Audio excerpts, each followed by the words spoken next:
Well, hello everyone. It's Chris Rubio again, talking at the little hole at the top of his computer screen.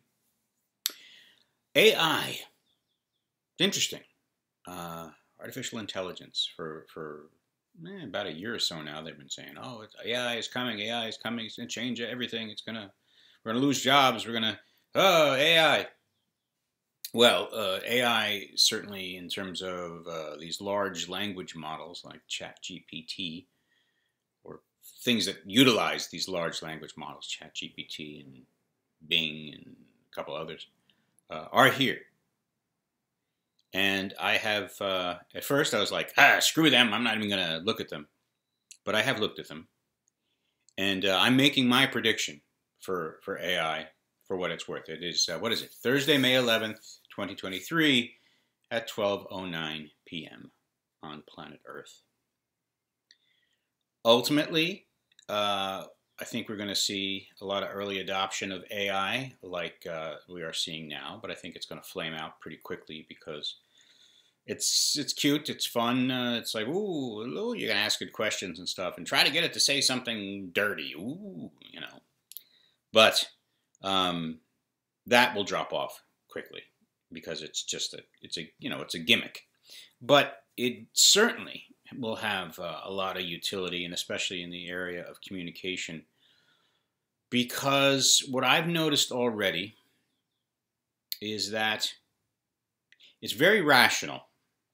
It certainly skews towards nice and level and I guess you'd say politically correct, which is probably a good idea. Not overly politically correct, but more rational. Like you ask it about this thing, and it'll say, well, there's people that think this, and there's people that think that, which but it's a complex situation and not to be taken lightly, etc. Which is really the way we have not been communicating culturally for quite some time, probably 10, 15 years. So I find myself in asking it, first of all, trying to get it on like a controversial issue. It gives you a rational answer. It's just, look, it's this and it's this. And it's funny because I find myself reading these things going, yeah, it's true.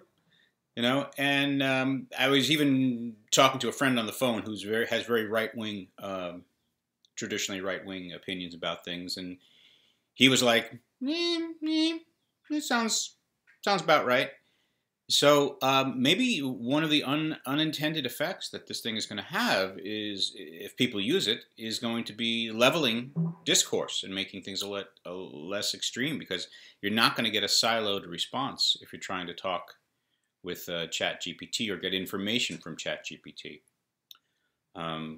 Also, it's extremely helpful for getting information about how to do just about anything.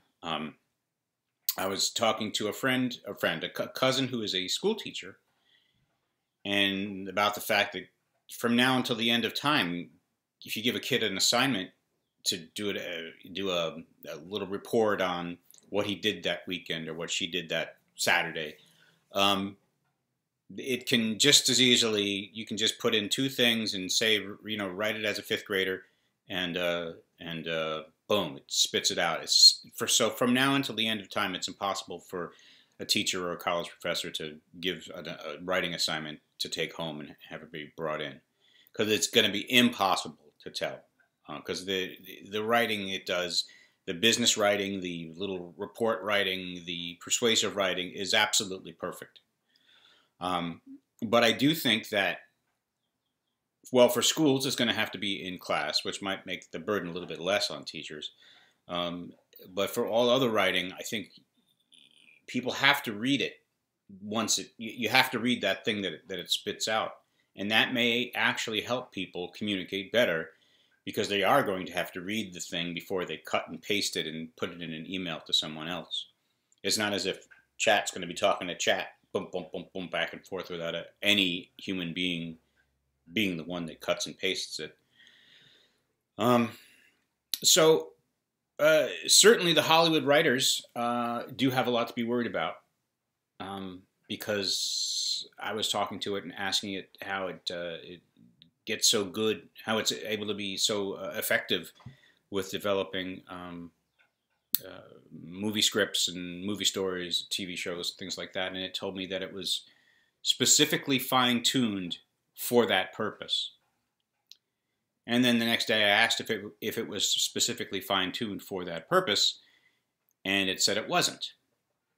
So I don't know. But there's a lot of money in cutting writers out of the writing process. What I have noticed is that what it does write is very, very cliched, very, very boilerplate. It just finds sort of, like with discourse, it finds a level. And its level as far as dramatic writing is remarkably ordinary and predictable and boring, any other word you want to use. But in terms of generating ideas, it is a very effective tool in possibilities. How many ways can you get from here to the Himalayas? Something like that. So it is going to be an effective tool, but they're still, since what it does is synthesize information and it doesn't actually think, at least not yet anyway. It's not actually coming up with anything. It's not creating anything. It's synthesizing language and giving you what it thinks you want. And it also invents things. My brother is in a folk music group and has been for about 40 years and has a unique name. And I put in the unique name and said, who is this group? And it gave me a completely fictitious biography of that group. But it did weave in certain elements of the actual group that were correct. But biographies of the people who were in it and how it got its name, completely invented, which is rather bizarre. But again, it's not thinking, it's taking words and predicting words and taking bits of information and making predictions.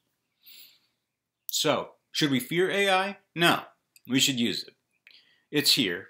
And there's going to be more goofy stuff like taking a song and replacing Paul McCartney's voice with Kurt Cobain's voice, and it's like kind of cute. And you go, that's interesting. But you're not going to be, you're not going to put that in your playlist, except in very few cases, because it's not real. And I think we have a fundamental revulsion against things that aren't real. If you get a fake painting, you're like, well, you're not going to pay $1 million if you have $1 million for a fake painting because it's a fake, even if it's absolutely identical to the real one, because it's fake. And a lot of this AI stuff, generated stuff, is fake.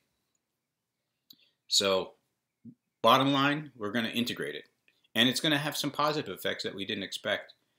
But we've been human beings a lot longer than we have had these goofy tools. A lot longer. And ultimately, biology will trump culture in the latest fad. So, I think we'll be okay. Now, maybe I thought of that idea myself, or maybe I was influenced by ChatGPT in that belief. Anyway, as always, I'm Chris Rubio, I think, asking you to please think it over.